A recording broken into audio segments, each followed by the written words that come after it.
Is that right? 17 years. Yeah, yeah. All right. So I'm going to be interviewing Julia today. Um, so we'll hear more about her story in a little while. Good. David, you have to unmute yourself.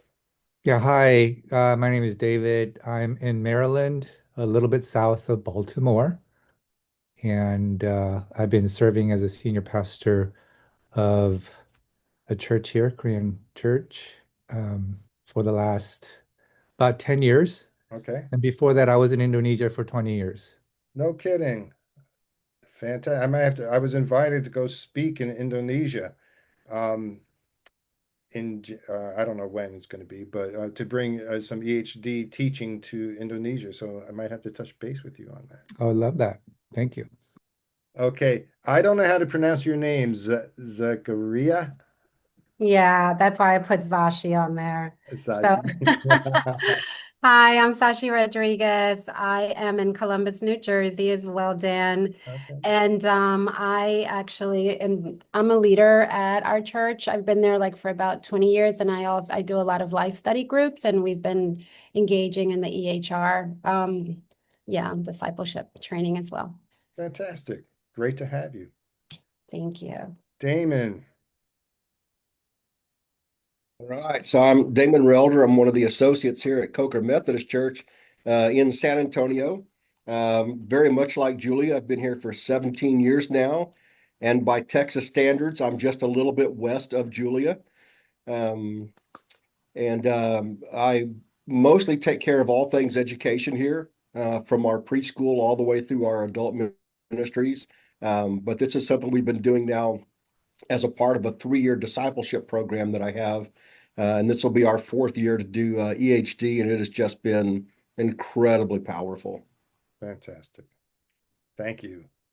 And Jeff, can you share even though you're driving? Yes, can y'all hear me? Yes, we can. Yeah. Okay, great.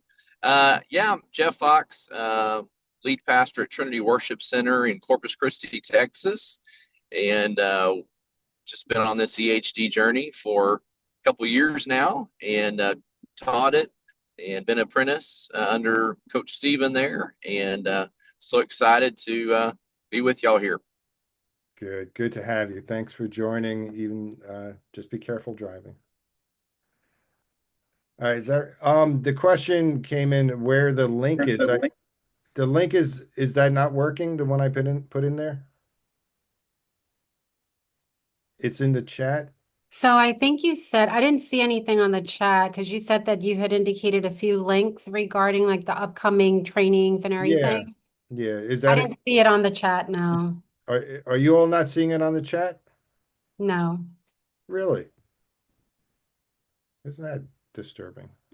Okay, let me try that again. I don't know why. You know what? It could be that I put it in before everyone came on, and maybe that doesn't work. All right, tell me if this works. That worked. Okay, so I have to do them all individually after we start. So that's a new one for me. Or I just did it wrong. I don't know. Okay, so let me do that, and I'll do one more. Thank you for pointing that out.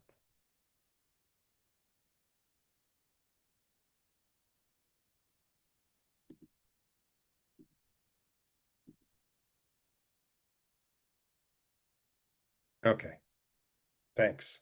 They should all be in there now.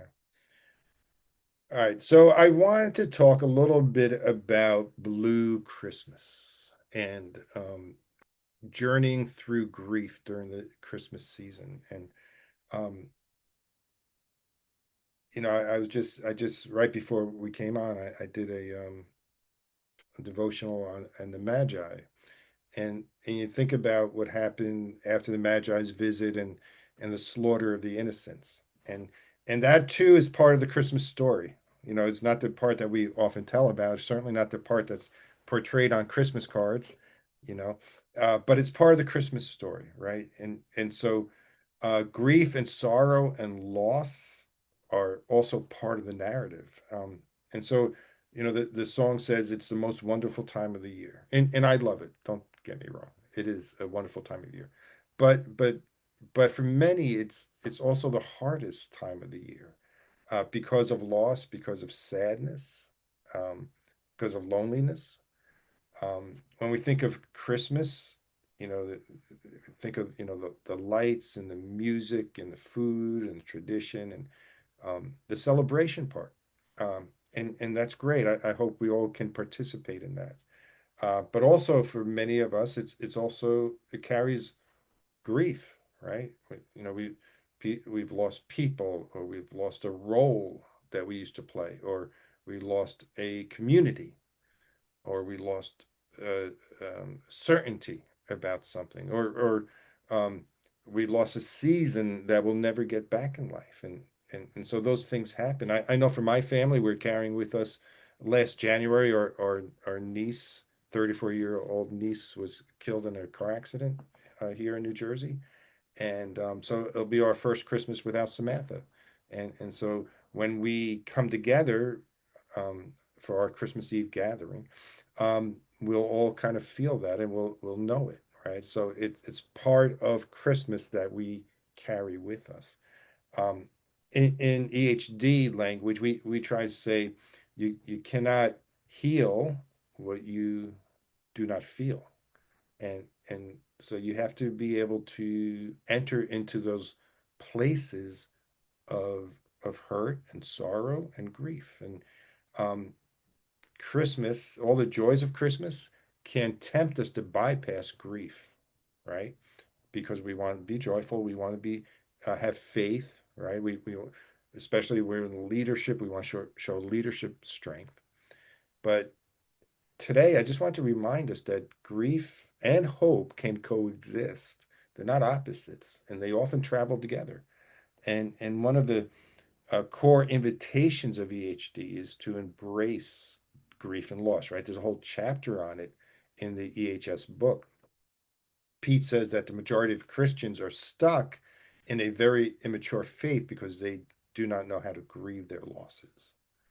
And I know that in leadership and in pastoring, people often want to get past the grief, right, and just move on, like get on with life.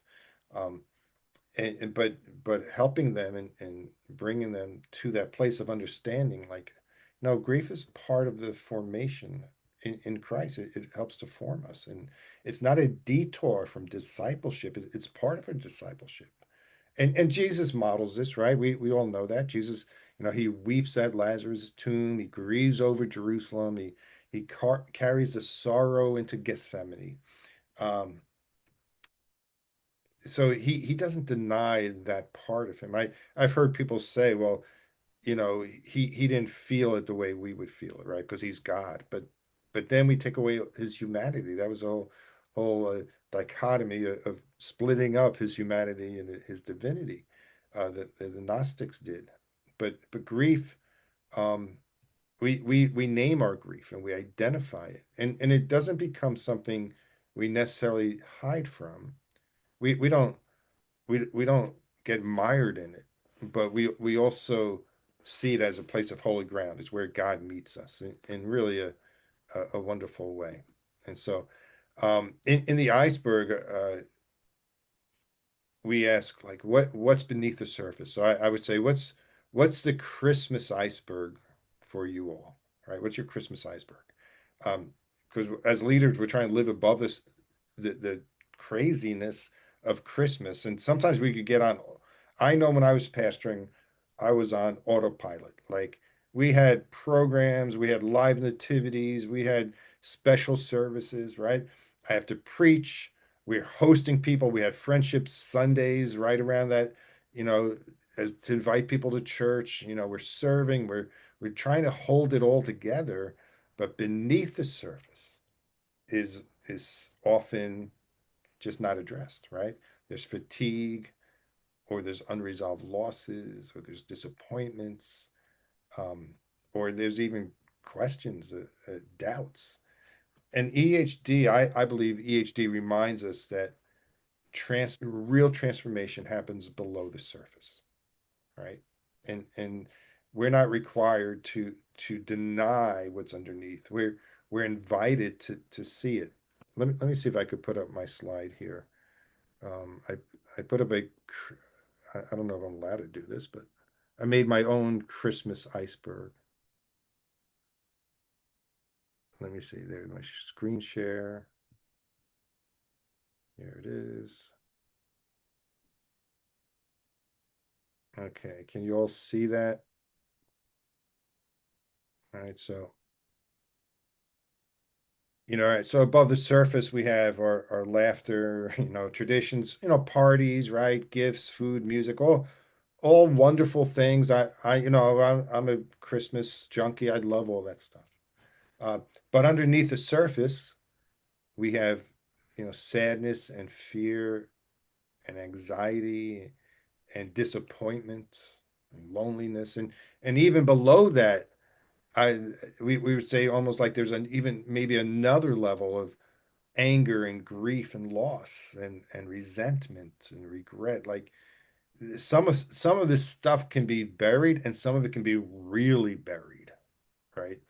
And so during the Christmas season, uh, where I think, in EHD land, we try to be honest about where we are, where our church is, right? And that there's light in the darkness. And so we're holding things together. We're right. Here's the paradox, right? That when I love the stars, right? And you think about stars and they never disappear. They're always there. But we don't see them, right? We don't see them until it's the darkest night, right? They don't shine until there's almost complete darkness. I mean, you can see them kind of now, with some light, but you go out into, the desert and you can really see, right? The best time I ever saw stars was out in the Utah desert, like no lights around.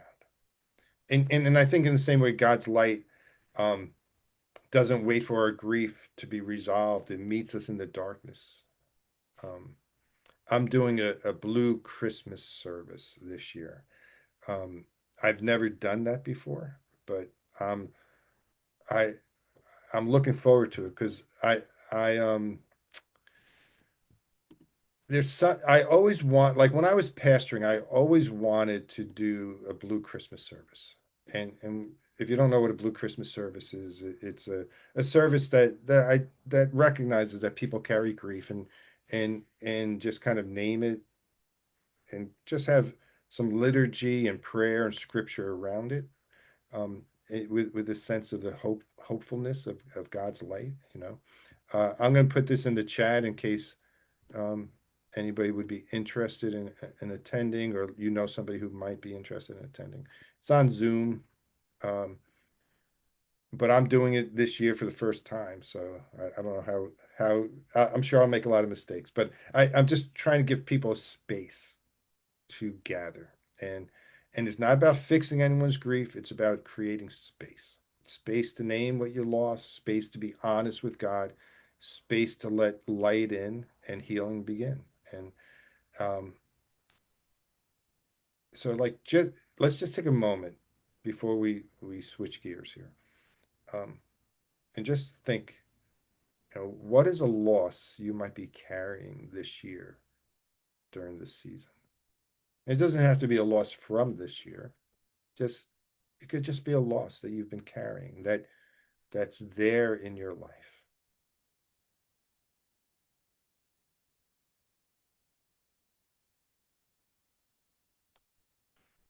And ask, where might God's light want to meet me in that loss, in that grief, in that sorrow? How might God be coming to me and speaking to me? And just kind of, we won't do, we're not doing a real meditation here, but just receive it, right? Like just let that be something you embrace as you go, on with the day. Because you don't need to deny it. And you don't need to have all the answers for it. You just have to be honest about it. And I pray, that this season becomes gives you permission to grieve and to resist the pressure to perform, but to trust that God is present with you, even in the loss, and He will carry you through. So, um, I let me just ask you a question. Has anyone ever done either a blue Christmas service, or do you give any space for grief uh, during the Christmas season? So just share with us, like briefly, how you do that in your church or ministry. So, uh, Zashi, why don't you Yeah. We were supposed to do it actually this past Sunday. We had put together a Blue Christmas event and we had invited people. They sent in their pictures. We had put together a slideshow and we were pretty much going to do like a candle lighting service Yeah. for them. And we had like activities, like ornaments that people could actually, kind of like create. So Wow. that, yeah. So right now it's in pending status because we got, the snowstorm, but we're Uh, yeah, we're praying to get a new date soon. So that's awesome. I'd love to hear how it goes.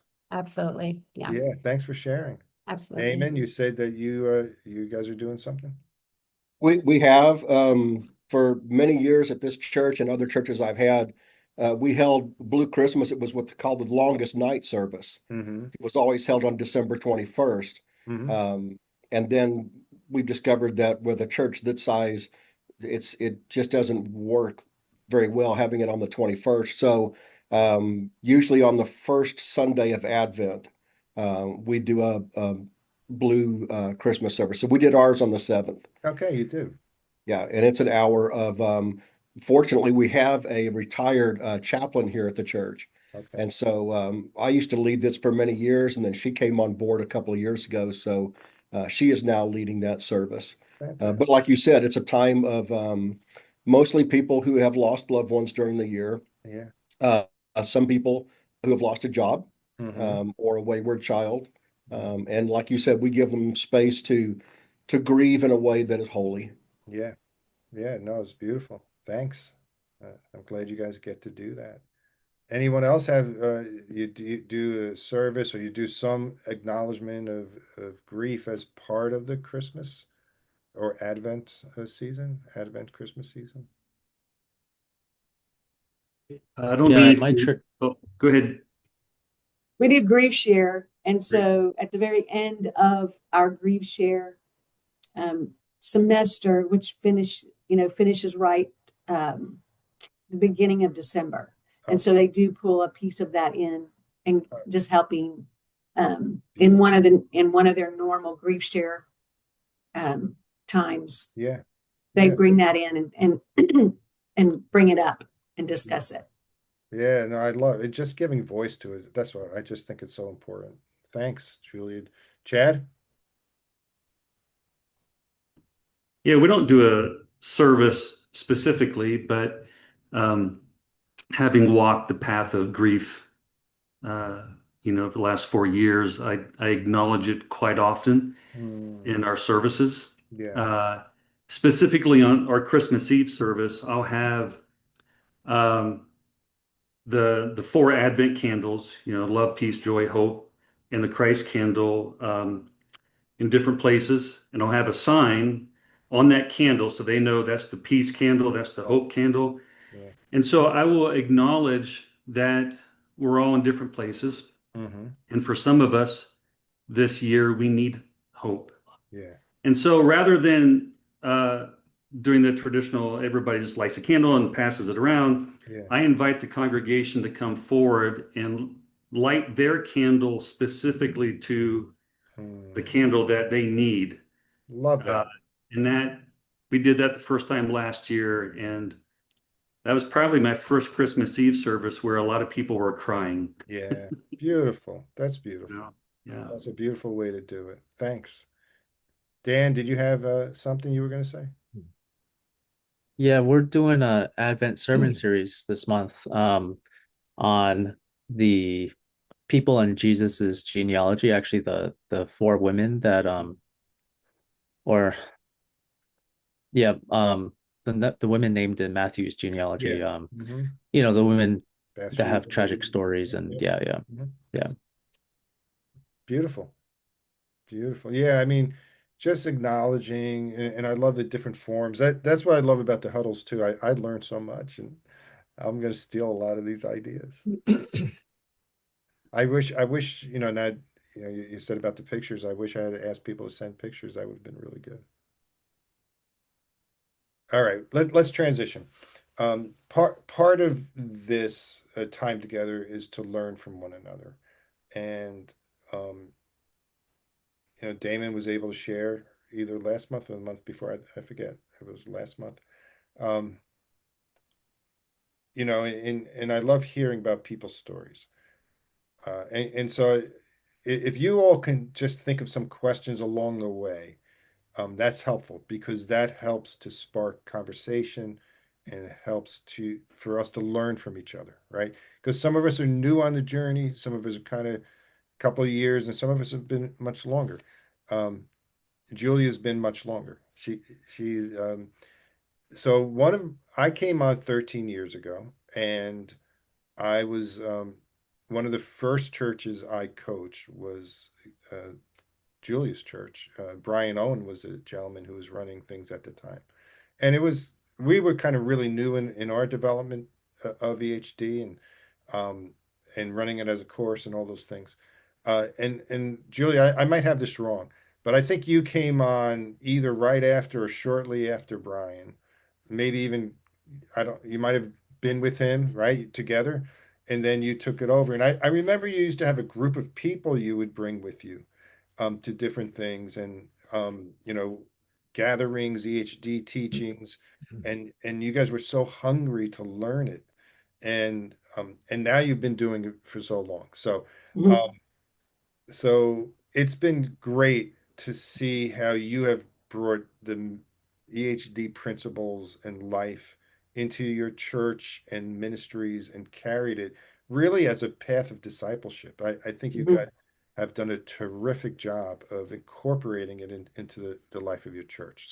Mhm. So I'm going to first just ask, like, for you to give us a little background about yourself and how you did come to EHD, like how EHD may have impacted your life, and just how you got involved with the ministry of EHD at your church. And then I'll ask you some questions about what it's currently looking like and those kind of things. Okay, great. Uh, I came from a corporate background. I was in corporate America for about 27 years and then was hired at the church. So, like I said, been on staff about 17 years. The church will be 30 years old. So we're still pretty young. Yeah. We'll be 30 years old next year in 26. And um, as Stephen mentioned, Brian Owen was our discipleship pastor at the same time we came on right about at this exact same time. And he had a master's in spiritual formation from Biola. Mm. So that just was something very different than other um, people in leadership here at Grace Fellowship. And so it was really a gift because that was such a part of not only his education, but just his heart. And so he really introduced it slowly but surely to all of us. And we literally, uh, we read the EHS book as a team first, just like 5 of us at the time. And that's how he introduced it to us personally. Yeah. And so it was where we were a team, a department. And so it was very open. It felt like a good, safe place, to be able to introduce some of this. And then from there, we started a pilot group, and I can go on and on. But anyway, Yeah. but that's our background. And also with that spiritual formation background that he had, he was able to bring in some other type of learnings and teachings that went all right along with Yeah. material. Mhm. And so that was really helpful, having some other things kind of coming alongside that just made EH even more concrete. Yeah, because when you do that, because I know I did that as well in the beginning, especially it was like, all right, so this isn't so crazy. Like this isn't just some crazy thing out here. There are other complementary resources, and Hmm. yeah, I thought that you know would be really helpful. Yeah. So tell us how EHD looks in your church now, but also kind of like if you and I didn't give you this question, so I'm just throwing it at you, It's like fine. that's a snapshot of um like how it's developed, over Yeah, the years, how what it looks like now compared to what it looked like 10 years ago, type of thing. sure. Well, once we did our pilot, and we had our senior pastor actually did an entire sermon series with EHS. So he took each 8 weeks Yeah. and he did a sermon series on that. Wow. And thankfully, and he's love him to death. He's very geeky. And so he like read EHS like 4 times Yeah. before he even did his sermon. And anyway, so he was definitely a buy-in since we're in that second, third management chair, right? Sure, And sure. so, but thankfully we had a great buy-in from him. And so he did that. So that was the first introduction to the church. And we did classes, but we also allowed our small groups to do EHS. And I know that's a little kind of against the EHA lore, but early on, we allowed our small groups, but we Yeah, we had all our small group leaders come to a training yeah. so that they would have more training on, when things come up and how to handle it. And so um, from that, from that, EH has been a part of the church for 12 years now. Wow. And so we started a rhythm that we have continued.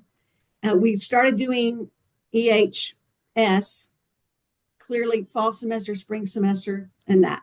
Well, Okay. then when EHR came up, we started doing EHR in the fall and Uh-huh. EHS in the spring. Okay. So that is a regular rhythm that we still do.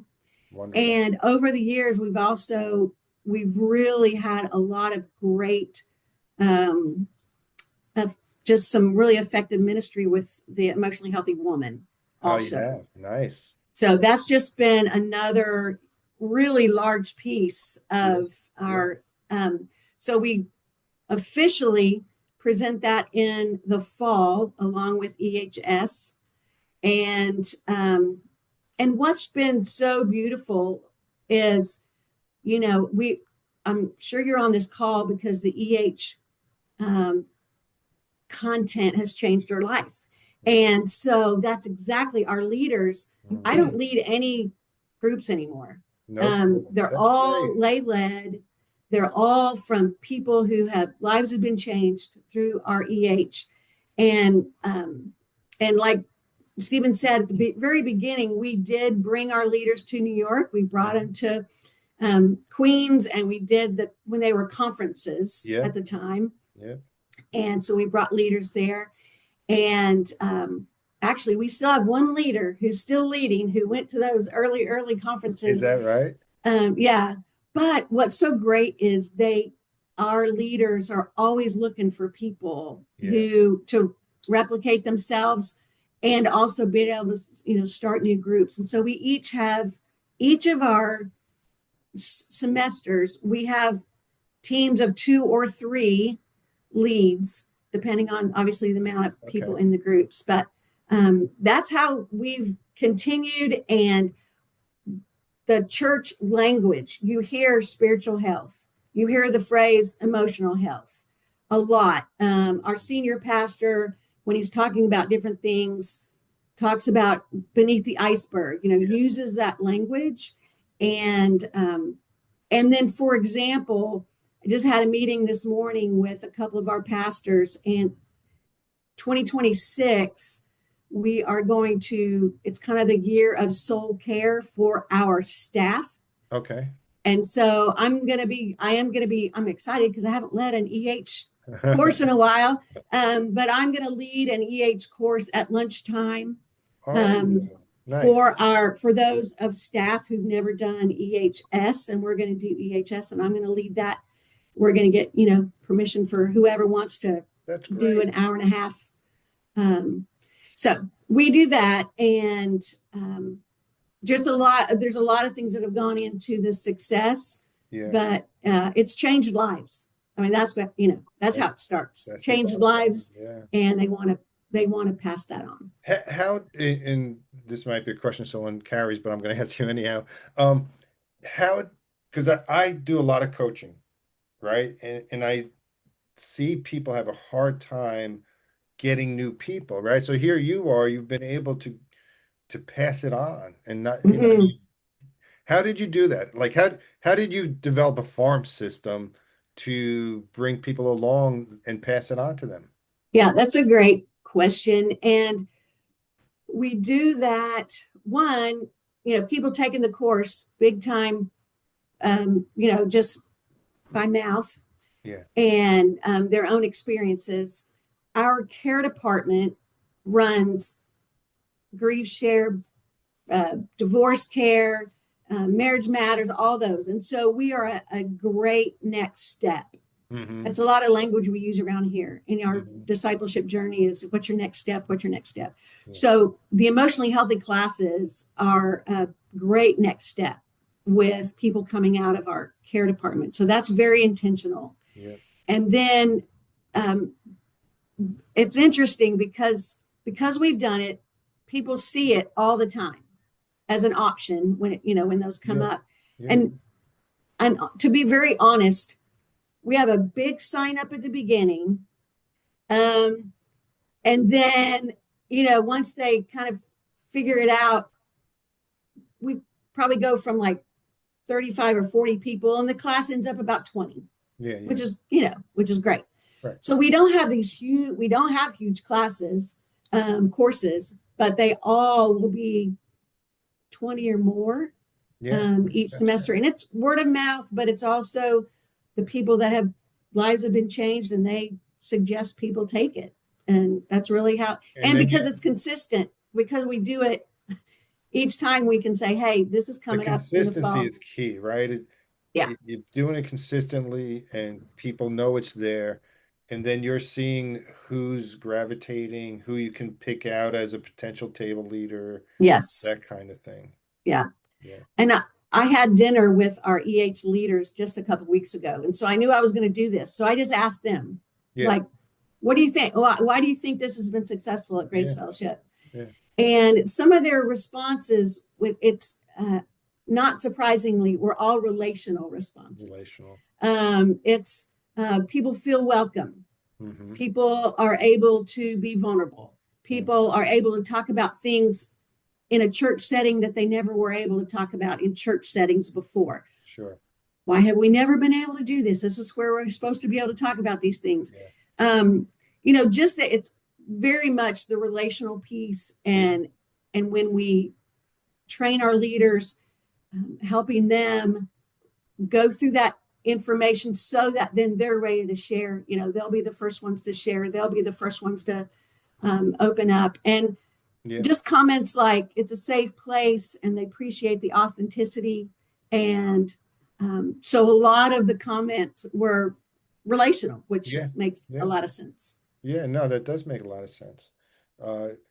What has been, or what are challenges or obstacles you face in bringing EHD and running the courses? I would say trying to get more men to participate. Oh yeah. Yeah. This was in fact one of our leaders, Adam, was just over the moon this past fall semester because it was almost half and half. Okay. Women and men. So it was the first time that had ever happened. He was very excited.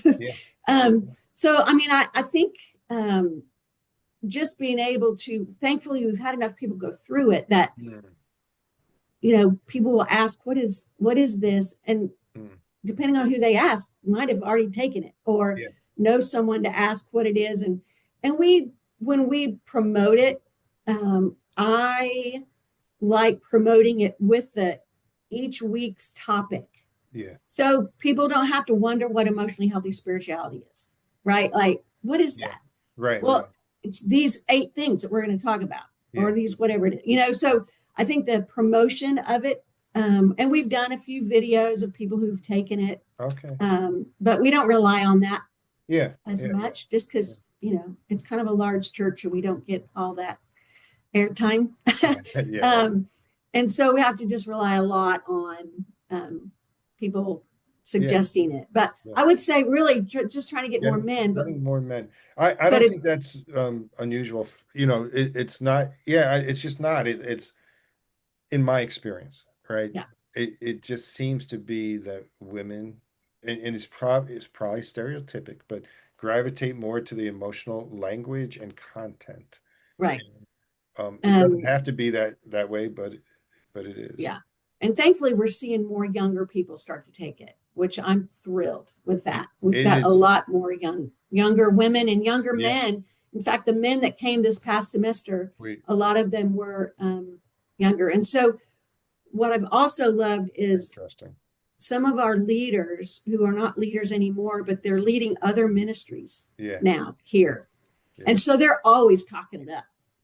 Yeah. Like one of our leaders of our 30s, 40s small group, is like, everybody in here needs to take like, Yeah. so thankfully a lot of them have gone out and are leading other ministries within the church. And so they're always pouring in and suggesting people to take it. I love how long it has lived in your church, and that it continues to be a part of the discipleship process. Mhm. I think you're so right. Younger people are taking it more. We're finding more and more young people. Do you notice it's mostly men on this call though? Yeah, The people who have signed up tonight, it's all women. I don't know if I have any men signed up for tonight, but interesting. but And I did go through, like Brian Owen, who was our original discipleship pastor. He left and a new discipleship pastor came in yeah. who had heard about Scazzero or whatever. So there was a little bit of that was one thing that when he first started, I was very pretty adamant about. Yeah. This is staying. We're doing this, Yeah. and we didn't have any problem with that. But, had to integrate him as well Sure. and to be as gung-ho about it. Yeah. But thankfully he was. So we were able to, even through different leadership, keep it going. Yeah. You have done a fantastic job. I just want to tell you. I just It's think you been have fun. done an unbelievable job. I do have another question, but I'm going to open it up first. Does anybody have any questions for Julia? Just you want to pick her brain or ask her about anything that she has shared, or how it's how EHD is manifest in her church? Damon? Yeah, so y'all have been doing that for 17 years there. We're just getting ready to run our 4th one here. But beyond the course itself, Julie, I wanted to ask you, because you've got such longevity with this, when the course is finished, what's the typical long-term benefit that comes from running EHD for that many years? So like our folks, they go to the next year of the plan, but to see how it stays with them, because there's not really a follow-up. Here's EHD 2 or whatever. What do you see in terms of ministry, in terms of what do they do next? How does EHD promote what comes next? Yeah, that's a great question. And to be honest, some of it's outside grace. So we have a lot of people who obviously will do one of them the fall, and then they want to do the spring. And we also have some people who, because of life circumstances, come back and do it again. We have repeats, and we obviously welcome that. So one answer is that in our area, we have an organization called Faith Walking, and it's in the Houston area. And it is when people really feel like they want to go even further with a lot of this, we refer them to this faith walking organization that helps them continue on that journey. But here at Grace Fellowship, we have a very robust care, prayer ministries. And so we try to incorporate those people going then into some of our prayer classes, learning more about silence and solitude, learning more about and practicing these things. So thankfully, some of our other departments have things that marry really well into next steps. Our men and women's Bible studies, they are, they're straight up Bible studies, but they're written, but our Bible studies that we're doing are written by our own Grace Fellowship people. And so a lot of the reflecting questions are going to be worded in this emotional health kind of way, like not just how did you feel about this, but sit with God for a moment and ask him, we would word our study questions in a way that's reflecting your relationship with the Lord and listening instead of just what are you thinking? What's your own head thinking? Right. And so anyway, so that has helped us a lot because we have our own influence in the way our questions in our Bible studies are written. And we bring in that subtly or sometimes not so subtly, bring in that into our Bible study, where a lot of people think it's just all knowledge, but we really also bring it up in our in those environments as well. Yeah, I love that. And I, one of the things to understand, like EHD courses, like they're a springboard, right? They're not the end game, they're the springboard. And we're trying to get the principles into the culture of our churches. So it's in the culture of the ministries that we're doing, right? So your worship team is living by those principles and having those discussions. I know we would have a marriage group, once a month marriage group. We would, go over the skills. Anytime I did any kind of board meeting or leadership team, even communion services, and we did communion every week. We would do some appreciations. We would always do at least two, an appreciation and new information or something like that. Because the language shapes the culture. And when you get the language going in all the different ministries and that you're resourcing and exposing people to other ministries and other programs and whatnot that are helping to, in their spiritual formation. Yeah. And one skills. One very simple thing we also did, because I'm in charge of all of our small groups, and we've always had a small group covenant or agreement, and so now we've used the language. Most of our covenant is the language that's out of our EHS and EHR, the covenant at the beginning, with the rule, with the guidelines. The guidelines. And what I love is other departments now are utilizing that language for any of their groups, their divorce care groups, their whatever groups, our prayer groups. When they do a prayer class, these are the guidelines for this group to be a healthy group.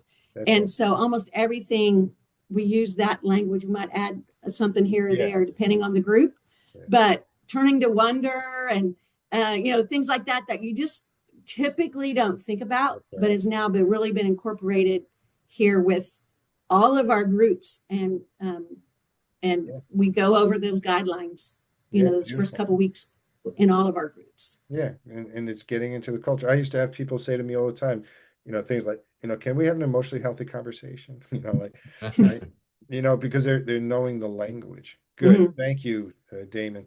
Anybody else? Any other questions? Jeff? Yes. Thank you for sharing. I really appreciate this. I'm at the beginning of my journey, like getting it into the church. And I think I shared this summer that we did like a kickoff for small groups, but emotionally healthy small groups. And so I remember you said a couple of things that really helped. Then But I do want to ask us, so you're in Houston, is that correct? And Mhm. what church is it again? It's Grace Fellowship Church. Okay, what is that, a certain denomination, or is it We are now affiliated with Free Methodist.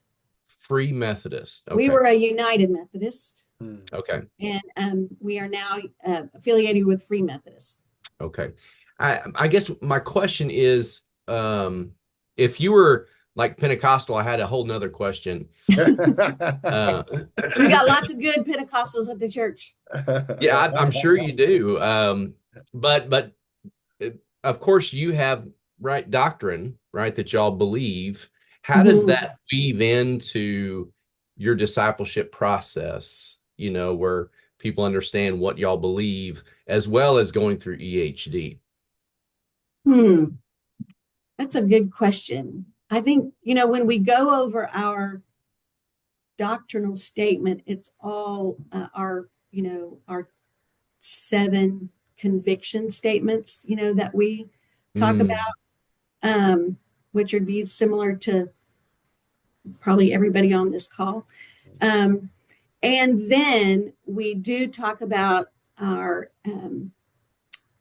culture being it's all goes around with the phrase with God. Everything is with God. And so I think we don't, I'm trying to kind of think about how else to answer your question. Because we don't talk a lot about our denomination affiliation. That's just kind of, it's great I'm glad we have that accountability. We don't really talk about that a lot. When we talk about our convictions, our persuasions, and that sort of thing. But it really hasn't. The only thing that came up when we first started EH was we had some people that were concerned about talking about meditation. But there were, some desert fathers quoted in the book. So we had some people that maybe came from a background where they had left that background and very concerned that we were bringing some of that up to them again. But we were able to just talk about where our conviction statements are. And so I don't know, does that help at all? Well, it does. I guess my concern is it's we're kind of at a very interesting place in society. I mean, we're asking questions like, what is a man? What is a woman? And the church has a responsibility to educate. It's kind of like I see, we have these lanes that we run in with our theology and our belief system, and EHD lives within these lanes. And I'm just kind of wondering, how y'all address your lane as far as what you believe, so that you're passing that along. And it sounds like you're telling me somewhat how y'all do that. Yeah. Yeah, I'm not sure. Well, it's just something that Yeah. I mean, I our think conviction statements are all about Jesus and the Bible, and so that's all about in our conviction statements, right? And so the EH is that enhancement to have that deeper relationship with the Lord. Yeah. Well, to me, each EHD is it's the discipleship pathway. It's just we have a lot of people coming in church now that they're confused about their gender and different things like that, and it's like to have a solid understanding of what the Bible believes. But I'm interested also in your you mentioned for your small groups the covenant statement, the guidelines. Would you feel free to share that? Yeah, well, we whatever's in the workbook, the EH workbook, it's the guidelines. Oh, those guidelines. Yes. Oh, okay. Okay. Yeah, we use those everywhere. But our small group, we do have a little bit of different one I'll be happy to send to you. We incorporate the EH, but we also add a few other things for our small groups that meet in homes and that sort of thing. And I'd be happy to share that with you. I would love to see that. Okay. Thank you. Denominations are always tricky, and we try to respect our denominations, right? And and I don't think EHD tries to veer one way or the other. It's just kind of straight ahead with its formation in Christ. So I'm a Nazarene, and Chad is as well. When I I was working with John Comstock, a guy who had a Sunday school in Nazarene Church, and he really wanted to bring the EHD, right, the classes. But above him, he was told that they did not like the day by day because of what Julie said, right? Some of the people who quoted and things like that. And Yeah. and so I was asked to ask Pete, um, could they do their own day by day? Could the Nazarene Church do their own day by day? Some devotional book thing. And Pete would laugh and he said, I've never been asked that question. And he said, they can do whatever they want, but they just should not call it an EHS course. Like you could use an EHS material, just don't call it an EHS course, because in the course, what we're trying to do is broaden our widen our tree here and understand that there's a lot of branches that we learn from, and we may not agree with everything Richard Rohr writes or everything that some other church father writes, but we're going to learn what we can learn from them. So I always thought that was an interesting response, and you kind of have to navigate your own particular denomination with those kind of things. Mhm. Good. Well, we're coming up to an end here. Julia, thank you so much. Chad, did you have something did you have your hand raised, or did I just not? Oh, I mean, I do have a question, but it's not directed to Julia, so I can ask later. okay. Sashi, is your question for Julia? Yeah, it's for Julia. Julia, we just started. We're babies in EHS, and I just actually did the first EHS leadership, and we trained with well, we were the ones training. We had like 20 ladies, like 25 ladies that signed up. And my ministry partner, her and we've been running like the women's ministry. And we've done like trauma healing. We've done like all these types of like beyond disaster with the Trauma Institute. And I'm a licensed therapist myself. Mm. And we incorporate like the whole holistic with spiritual and everything else, because our counseling center is strictly, Christians. And we have not been able to have the higher ups like embrace this as far as like the whole EHS concept. So I guess my question is, how do we get that? So because we have people coming, I have it at my house. And we have people coming, like there's so many females, like every time we do the trainings on trauma, they're like, oh my gosh, I need this. And we do it in our house because of the fact that it's like a safe environment, the setting and everything. And we're trying to figure out how can we get like the higher ups to really engage into this, because my ministry partner, she actually spoke to the pastor and tried to see if there was a way that he would be interested in this, but we haven't really got that. It's just like, okay, just do the, like do your life study, do your, your small group. And we're kind of like at a loss. Mhm. Mhm. I know, and I'm sure Stephen can answer that as well. And honestly, um, it took, I guess it took more of a sitting down and having a couple people tell the senior pastor what difference it's made. Like real, like just, and again, depending on the personality of your senior pastor, how you want to approach that. But I think it makes a difference in hearing from, a couple people what difference it's made in their life in their walk with the Lord. And so if you can get that, that's helpful. And I know you're doing a lot of the trauma. My husband is an LPC too. So it sounds like you're going very deep in the trauma healing and all that. And EH isn't that necessarily. Yeah. But what it helps is showing them that it's it's an entry level into all these things that helps us love God and love others well. Yeah.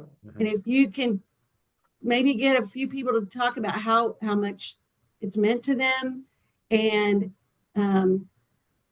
that helped us a lot. But also trying to get it like it's not a support group, like it sounds like maybe not at it's all. not a support group. It is biblical training in our hearts and what stops us. When somebody asks me what is EH, I tell them that we discover what is stopping us from loving God and loving others well. That's my Yeah, that's great.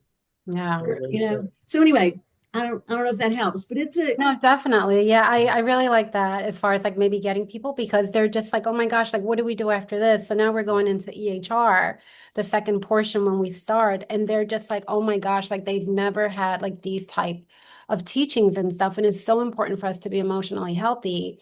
So we were just trying to figure out how do we actually, continue to propose that, because we've done it already and we kind of been like, yeah. Well, and some of these thank you though.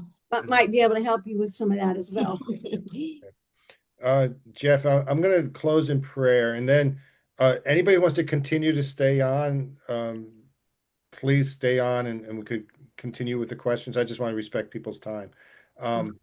And I know Chad had a question, so I'm going to stay on, and you're welcome to stay on. If you have to leave, totally understand. Thank you for joining us. Have a wonderful Christmas, a blessed New Year. Thank you for being here today. Let me pray. Father, thank you for our time together. And thank you, Lord, that you know us so well, Lord, and we are all on the road, all on the journey. Would you open up new doors of opportunities? Thank you for each one. Thank you for Julia, Lord, and the great work she's doing. But thank you for each one in the light that they are and where you have placed them. Continue to guide us, I pray, in Jesus' name. Amen. Amen. Man. Amen. Thanks, folks.